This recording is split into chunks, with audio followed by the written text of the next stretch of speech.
Time check.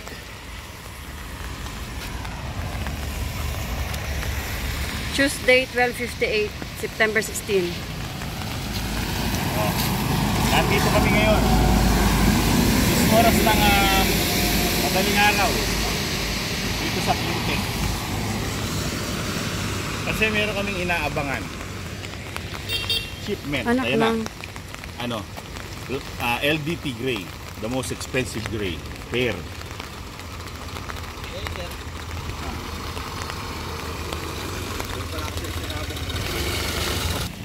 Ay! Ito to. Ito. Dito na natin. Ngayon lang kayo kumuha kayo ano? Yung chewing ko ang nag-ano nito. Papaalagaan lang sa akin. Oo.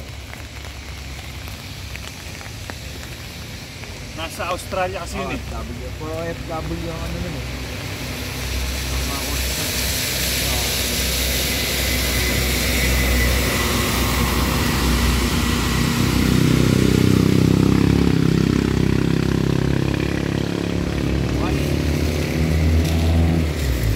Sisiw nga akong dala eh. Meron? Ayun nga sa unahan. Anuhin mo? Buti ano. Tag-isara mo pa. Yan. Wag na.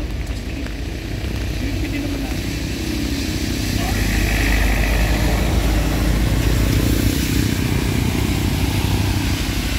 Okay. Alright.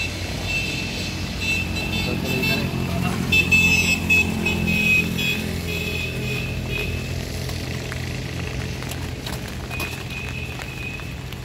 Baka naman natin. Thank you. Yeah. Ano yung pangkape?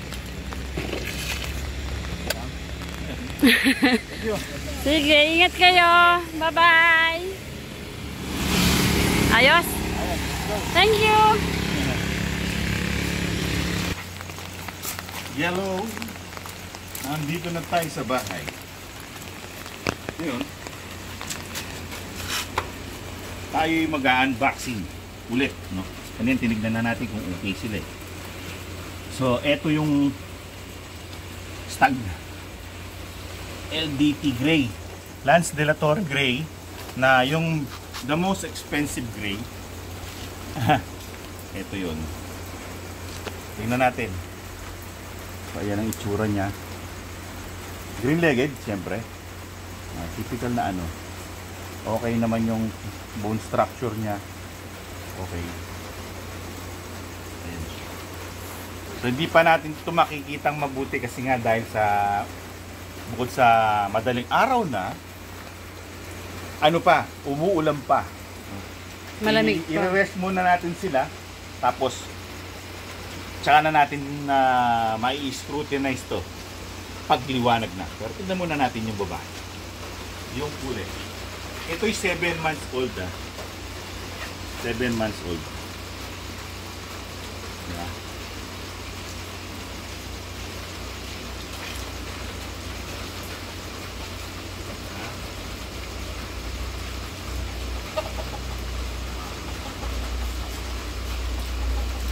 Tapos ito namang girl. Girl, even though you love somebody. Gusot ang balahibo. Siyempre hindi pa natin ito makikita mabuti dahil nga sa nabasa sila. Kaya yung babae. Okay, walang sipon, walang traces ng sipon. Okay naman yung bone structure niya. Maganda yung katawan. Lance De La Torre Gray, the most expensive gray.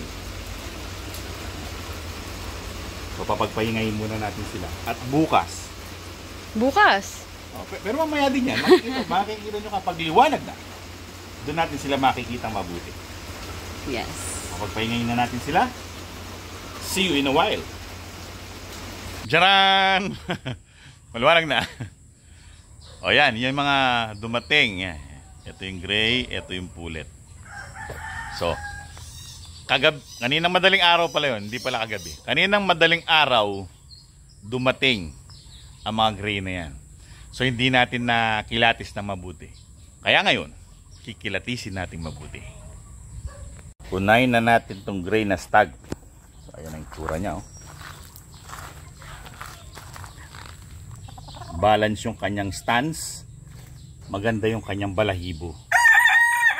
Yan ang type kong kulay sa Tanzania. Ganyan ang kulay. Ganyan na kulay ang aking natitipuhan kapag talisain. Maganda yung kalidad ng kanyang mga balahibo. Healthy yung balahibo niya.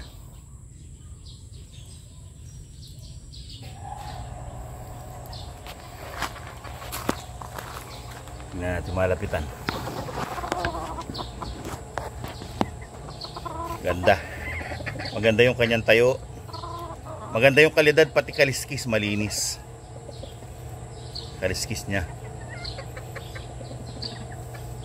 Ang height niya siguro mga parang medium.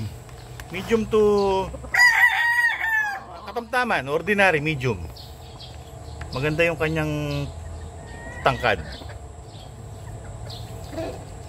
So yan ang aming LDT Gray. Tapos tignan naman natin itong pulet. Ito yung pulet.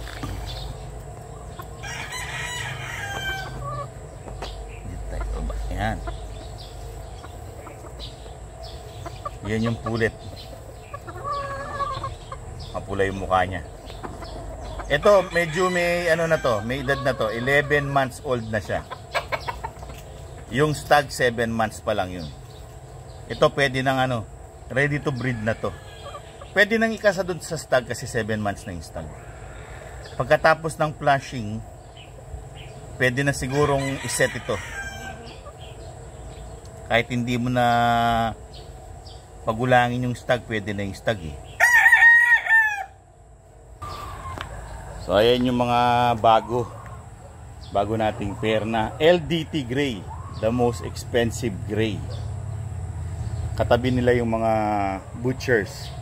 Ang pagitan lang niyan sa pagdating, ito dumating ng umaga, ito dumating ng pinaka lang 12:58 tata dumating eh. Parang halos isang araw lang yung pagitan ng pagdating nila. So yan ang aming isolation area muna bago sila pwedeng isali dun sa mga kalahatang mga alaga. So ang gagawin ko, papakainin ko sila, tapos siyempre kailangan yung iniinom nila. May antibiotic na pang flushing. So ito yung kanilang pagkain, yung mga babae, mga pulet, successor. Siyempre. Tapos yung mga guys mga stags, Enertone.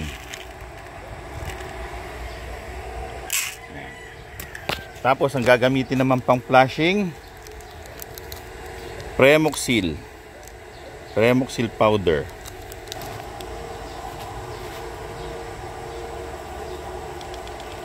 Kulay blue lemonade.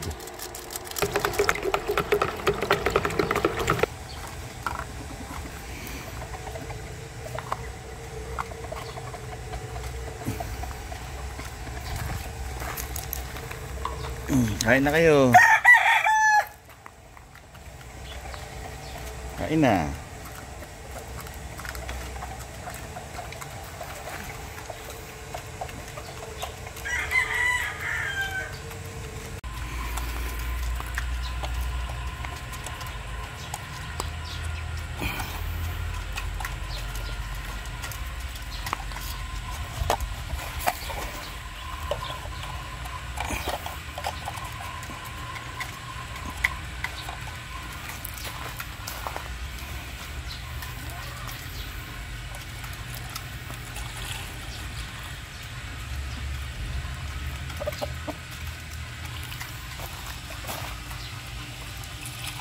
Importante yan.